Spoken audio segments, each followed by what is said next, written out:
Greetings and welcome back to the podcast that must not be named. I'm Melissa. I'm Luke.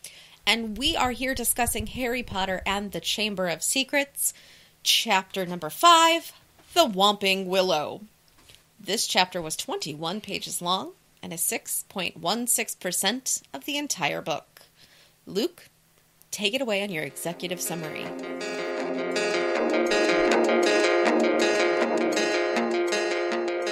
Summer holidays are at an end, and Harry's stay at the Burrow is punctuated with a great feast of Harry's favorite foods. The following morning was a bit of a late start for Harry and the Weasley crew, but everyone piles into Mr. Weasley's car, with a few magical enhancements making this possible, and they hit the road. Harry wonders when he will see the Burrow again, until they return for forgotten items 3 separate times. They finally get to King's Cross and rush to the platform, but Ron and Harry find the magical barrier blocked and miss the train. The brilliant plan of flying Mr. Weasley's car to Hogwarts commences, and the boys take off with a glitchy invisibility booster. But off they fly, trailing the Hogwarts Express above the clouds, and checking on the train every half hour or so while enjoying toffees. The engine begins whining as they start to see the castle. They've made it, except the engine sputters, and we crash into a willow that whomps the boys and the car. Narrowly escaping, the car ditches the boys, and Hedwig flies off. They make it to the castle and are found by Snape, who threatens expulsion since the boys were seen by several muggles along their route. Harry and Ron explain themselves to McGonagall and Dumby and are let off with a warning and a detention. Back in Gryffindor Tower, the boys are met with applause, and despite the condemnation from Hermione and Percy, Harry couldn't help smiling about the whole ordeal.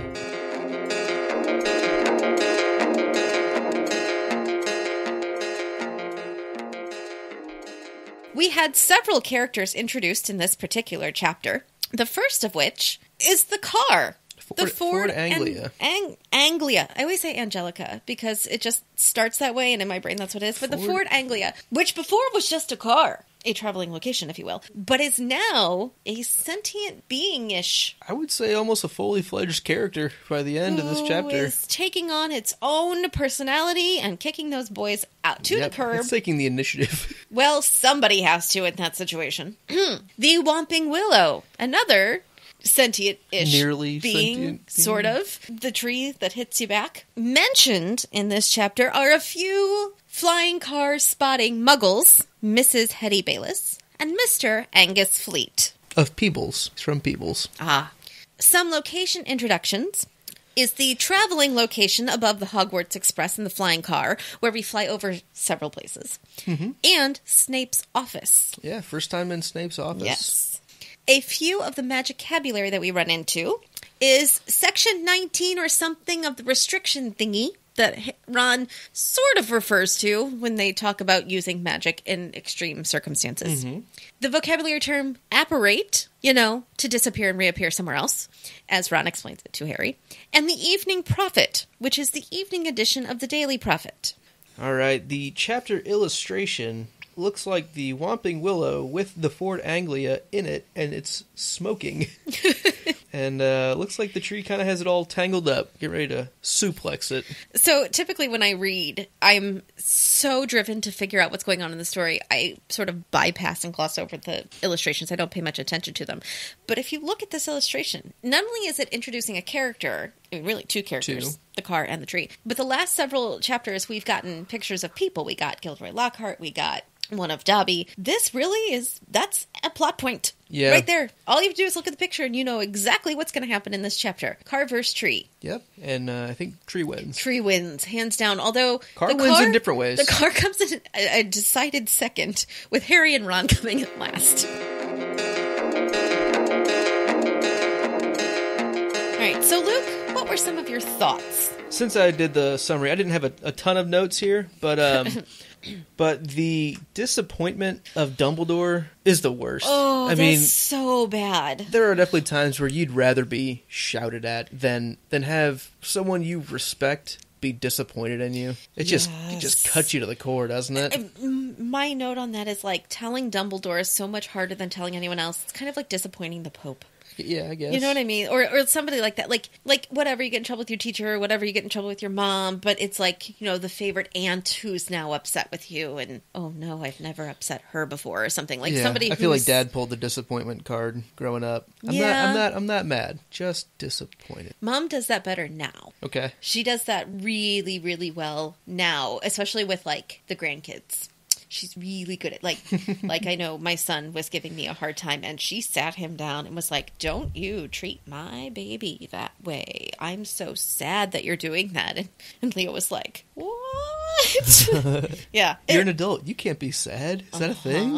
Yeah, no, it was definitely like, I'm not mad. I'm just disappointed. Yeah, it's rough. Yep.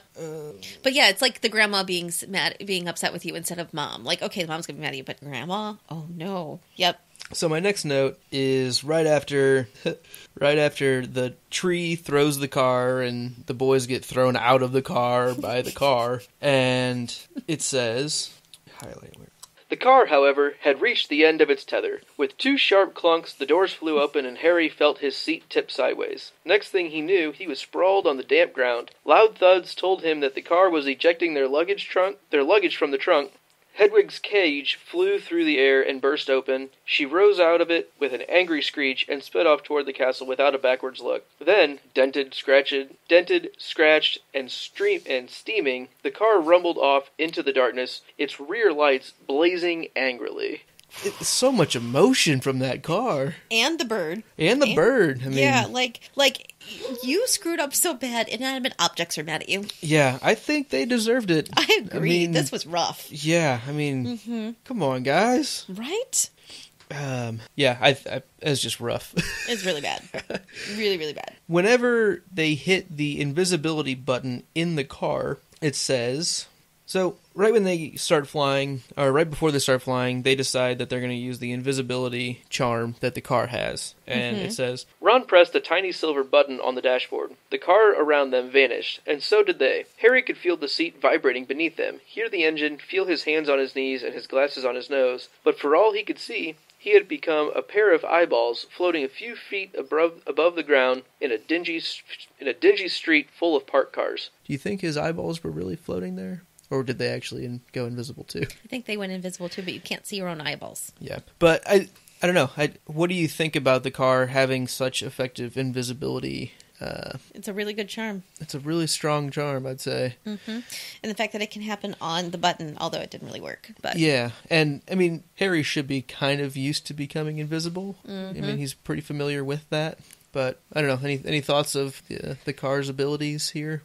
It's more just a comment on Arthur Weasley. Like, really? Just because the car can be invisible doesn't mean that it's going to be... That's kind of my thoughts. I know it's maybe not where you're going, but... It is pretty impressive magic that he got that to work. That's, I don't know. A little bit. Well, it wasn't designed for this far flight. True. Okay. But I think it's I don't know, interesting how much that car can do, which along with that is the note that Mrs. Weasley is actually kind of impressed without realizing that some of the enchantments are what make her so impressed by it. Right. She says, yeah. Muggles do know more than we give them credit for, don't they? She and Ginny got into the front seat, which had been stretched so that it resembled a park bench. I mean, you'd never know it was this roomy from the outside. And Mr. Weasley doesn't tell her that he magically enlarged. He specifically says to the boys, don't tell your mother. I know. Sounds like a dad thing to say, doesn't it? Yeah, why have the fight? I mean, it's not that job our done. dad ever said anything like that to us, Mom. No. That's really all I have. What kind of notes do you have on this chapter? Okay, so my notes on this were very stream of consciousness. Just as I was reading, I would like to say my overall note is: you're really gonna do that? That's my general note, and here the stream of consciousness that go with it. So I love that the summer ending feast was all of Harry's favorite food, not the favorite food of any of the actual Weasley children, but the guest child. So that was kind of cool, unless Harry only noticed the food that was his favorite, and there were also favorites of the others, which is possible. Mm-hmm. I like that. Are there enough... I'm going to skip that one because you have that as a question. Yeah. That's fine. Thank you. Okay. So, all the kids forgetting things. Yeah. You know, I forgot my fireworks. I forgot my broomstick. I forgot my diary. That sounds like my house, except I wouldn't go back. I'd be like, well, too bad. So I guess the Weasleys are nicer than me. And really, couldn't they send them? I was going to say, why don't you just get there? Because I don't think any of those you need. No. Well, the fireworks are pretty critical for the, the return feast. I You're think gonna it's need funny those. that the parents don't question the need for fireworks at school anyway. Yeah, well, yeah, It's the Weasley it's twins. the twins. Like, If it were any other child, right, we would that question. would be a nice thing to have. For them, it's a necessity. Of course you need your fireworks. Why would I even go to school without my fireworks? How is this a question? I don't get what's the point. Right. How is this a question? Right. Why are you concerned about this? Of course, we need fireworks. So, period. What's the worry? Right. Okay, so here we go. The first big mistake in this chapter was not sending Harry and Ron through the dividing wall before the parents. Everybody knows that a parent should go last to prevent anything from happening. So a better plan. You send Mrs. Weasley with Ginny to get her on. Then you send Harry and Ron, the two next youngest kids, then the twins, just going then by Percy, age. and then the dad. You do that, no problems in this chapter. Solved. Yeah. It drives me crazy every time. Why would you leave two 12-year-old boys left to their own devices? Well, they didn't really leave them. They were supposed to be right behind them. I'm just... And I get Mom going with Ginny. It's her Mom first going year. with Ginny. But why did Dad have to go so early? That's the only question. Right. Percy had to go early so we can get on the prefect's carriage. Fine. I had no problem Right. with that. So he's in a hurry. The Weasley twins Yep. are just going. They don't care. They're No. just going. Dad could have waited. Dad should have waited. Mom should have gone first. 1 point against you, Arthur. 2. Enchanted car. No. Okay. No point lost on that. So we're stuck. We're all by ourselves. The car. Really? Taking the car is your best idea? That is the best possible option? And not just waiting at the car. Right. Like, go to the car. Because do Harry's plan. Right. Go because to the car. My next point is, I love that the limited view of Ron is saying, oh, well, the parents are fine because they can apparate. They don't need to use the car. They can just apparate home. First of all, the parents are going to go back to the car because it's their car. Right. Let's start with that. And then yeah. crazy that they think that the car is, like, getting home is more important than where your kids are. Right. Limited perspective. So not only do you take the car, you also take the car that the parents will have to go get. Assume the parents will make it home just fine on their own, not the fact that they're going to worry about the car missing or the kids missing. They'll make it home, they'll be fine. The sheer stupidity of Ron in particular, because he's really the instigator of all the bad ideas, but Harry, as for going along with a lot of them, I mean, it just gets worse and worse and worse. So then we hit... I'm gonna have a comment on Yeah. that. I think it's like almost like overly dumb just so JK can have some fun things that are written in. I agree with you. I mean, that's what it is. Right, And how dumb can I make them? It's kind of frustrating sometimes, this chapter, probably more than most. Yes. Because it's so blatantly, come on, like, really? Right. Really? Yes. I do like that at the end. I'm going to skip ahead a little bit. I like at the end that all the adults say the same thing. Really? Yeah. Like, so... Yeah, for sure. So we get in the car, we decide to take it, we're going to hit the button to make it vanish, and it vanishes, and then reappears, and then vanishes, and then reappears. You still think this is a good idea? Let's keep going? The car isn't even invisible, and you're flying your car at night, during the day. It's not at night where you can't see, it's literally daytime. Okay. So, and we know now, sidebar, that Hogwarts is in the north end of Britain because the train is heading due north, and then it goes from, the rolling southlands of London all the way up to the moors of Scotland, so it's up north. Mm-hmm. And then the poor boys get hungry. Aw, poor boys. The toffees aren't cutting it. Yeah. Sorry, boys, served you right for acting without thinking. I have no sympathy for you today. It's not like they feed them on the train either. But they could at least have, well, see, Just kidding. they could have treats, and with Harry's little bag of money, right? Yeah.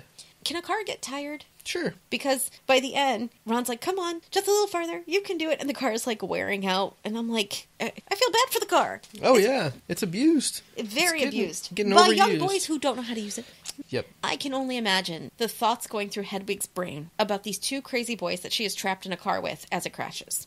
Yeah. I mean, probably 100 different shades done with them at this point. I would rather fend for myself right about now. Just kill me now. Just get me. Can I just get out of the cage? Can you just open the cage? I'm good. I don't need you. Yeah. Yeah. A tree that hits back. A car that starts thinking for itself. And a broken wand. What a great welcome back to Hogwarts voice. Not quite the entrance you expected. Yeah, nicely done. And all it goes back to, maybe we should stop and think about some better problem-solving strategies. So we're back at Hogwarts now. And Yes. look, more recap exposition. Oh, look, there's so-and-so, the teacher of this. Oh, look, there's so-and-so, the teacher of that. We know. I get it. Mm-hmm. I appreciate that. We spent a whole year with them. Right. This is not my first time here, thanks. Yeah. It was, however, an excellent reintroduction of Snape. Oh, maybe he quit. Maybe he got fired. Or maybe he's waiting to hear why you two didn't arrive on the school train. That was brilliant. Yeah, he comes in definitely spitting some Snape fire, and Well, it's well done. It's brilliant. And I really like that they think he's reading their minds about the flying car, except that he holds up the copy of the newspaper and he's like, yeah, you were spotted. Yeah. So not only are they in trouble for being late and flying the car, but they were also seen by muggles. Mr. Weasley could get in trouble for owning an enchanted car, and they injured a tree. Yeah, Oops. a very valuable tree. That's right.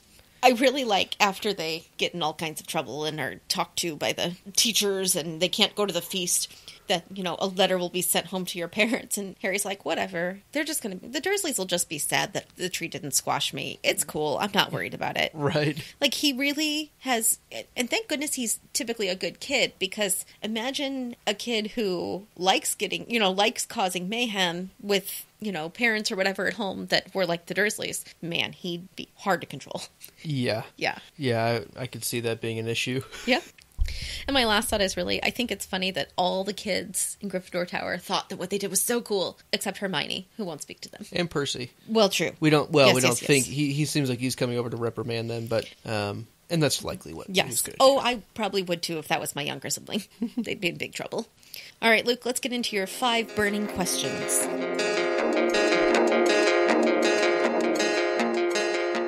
Question number 1. Is it surprising that the Hogwarts Express is not invisible or magically hidden along its route? Like, the fact that the station itself, where you actually get on, that platform is so hidden. Mm-hmm. Like, it seems like you would see that coming out of the station from where? Like, it's got to exit the station. In London. Right. So how are people going to miss that? Like, I don't know. It seems weird to me. It seems like there should have been... Like, they shouldn't be able to follow the train. Right. I That's agree. my point. I'm with you. I don't know. I think that's weird. Yep, I don't know. Were the boys wearing seatbelts, or was the car old enough that it might not have had seatbelts? Because whenever the car crashes, it says that Harry has a lump the size of a golf ball on his forehead from hitting the windshield. Typically, you don't hit the windshield if you're wearing a seatbelt.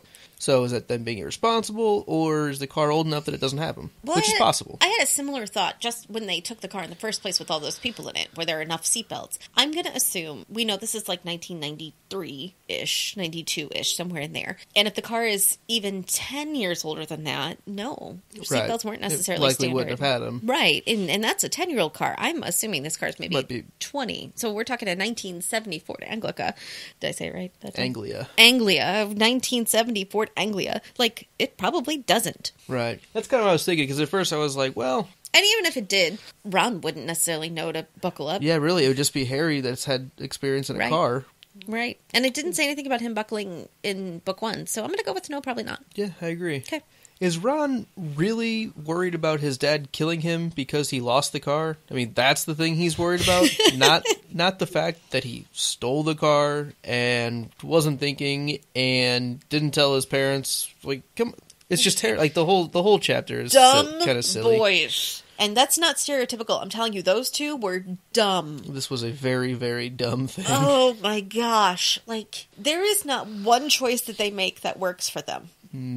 The one of going back to the car to wait. No, and I then think they they should don't have do stayed that. right there. I'm trying to give them anything No, here, but they yeah. should have stayed right there and just stopped there. Because if the parents, what if my parents can't get through the barrier? Oh, they can apparate. They could apparate too, right? They will find you. Don't move. Yeah, I think, well, I mean, I'm right not- there, Hedwig was causing a pretty big scene. And- so I think and maybe getting out of the area, not the worst plan. No, but Because still. they were drawing a lot of attention. But they and weren't going to the car as a, hey, this will be a spot my parents are looking for. That's what me. Harry's intention was at first. Really? Yeah, he says, let's go to the car and wait for him. Oh. And then Ron's like, the car, brilliant. Let's We'll take just the car. Take the car. So really, So I think that was a good decision to go Okay. to the car because they had to get out of they the place. get one. But in the grand scheme of all the decision making Terrible. that they did, terrible. You want to know why? Hermione wasn't with them. None of this would have happened if Hermione had been there. Well, yeah, Killjoy. No. Well, yes, she is. But you know what? They would have For the gotten right on the train. reasons. Yep. So Harry shows some initiative of getting out of losing points for Gryffindor in the fact that the term hadn't started yet. Is this a little bit of a Slytherin trait, Slytherin cunning showing through a bit that the Sorting Hat saw? I never took it that way. In my head, this was almost that Gryffindor dumb, like, blind bravery. Like, I'm just going to try it. Just go for it? I'm just going to go for it. Because I feel like a Slytherin would have been a little more slick to it. He would have already thought of it, too. This was definitely an on-the-fly. Right. Let's just try this. Yep. Okay. I think it was much more of a Gryffindor trait than a Slytherin trait. Okay. No, that's fair. Do you think the train would really leave without any kind of head count? Well, apparently it did. Yeah, that's true. I mean, so they were right. It was 3, 2, 1, and it's gone. And it was gone. And it actually left. Or maybe it didn't. Maybe it did wait, and they couldn't find those two, and so then they had to go. Yeah, We don't know for sure the train left on time. We just know that they thought it left on time, and then they did see it once they were flying some. But, I mean, it's possible the train was held. It's possible. Mm-hmm. Not likely, but possible. We don't know for sure. It's possible.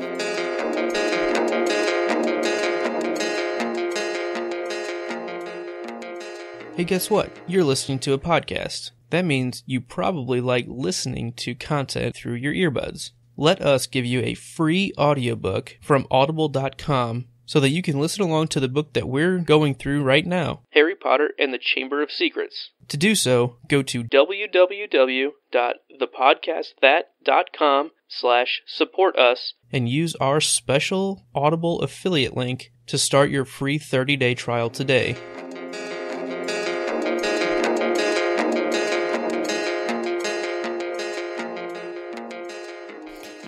What was your favorite line? My favorite line is, "Can you believe our luck?" said Ron miserably, bending down to pick up Scabbers. "Of all the trees we could have hit, we hit the one that hits back." Yeah, you deserved it.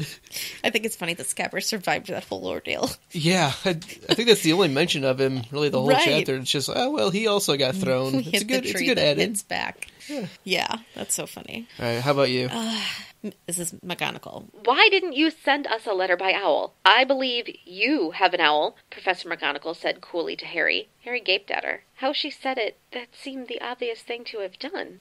I didn't think. That, said Professor McGonagall, is obvious. Because that's the theme of this chapter. No, you didn't think. Yeah, or you did, and it was just dumb. It was bad thinking. The thoughts you had were not great. Those were the wrong thoughts.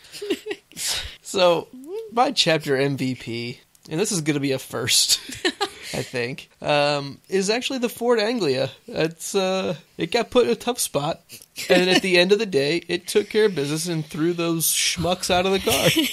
It took off. He's like, I got to get away from these guys. And I respect the car for it. Well, so to go with that, my honorable mention, I really tried. It can't go to Ron. Right. Dumb mistakes. Can't go to Harry. No thinking. Snape, Dumbledore, and McGonagall didn't really do enough in the chapter. Right. The other Weasley children didn't do a whole lot. Yeah, it was really just getting through the barrier. That was about and then, like, traveling there and forgetting things. It was very rushed. So really, the only other... And the Weasley parents left the boys there. Right. Mistake. Alone. I feel like the only other character that really held its own and really... stood up for itself was the Whomping Willow. Yeah, I think that's... Honorable mention goes to Whomping Willow. So we're going with inanimate objects are the top characters of this chapter. Yeah, and I think the only other character that could be a secondary honorable mention, Hedwig. Oh yeah, absolutely. Just that would be like the backup. Yeah, again, no human characters did anything worth being praised for. Oh, my goodness. Maybe the Evening Prophet. They're on their news pretty quick. True. That was pretty impressive. True. Okay. That story got around. The unnamed Evening Prophet reporter. Yeah. Okay. It was all over that beat. There you go. There must be a slow news day.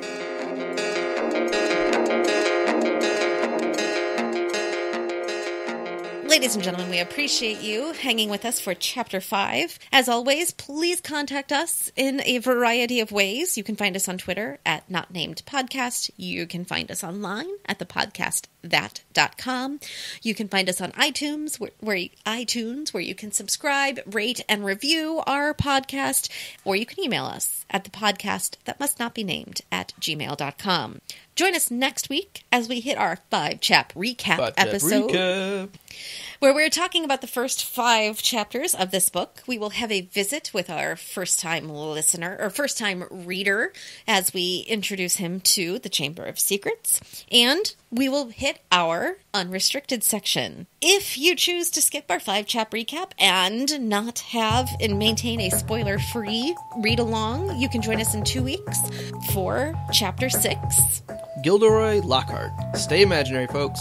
Thanks.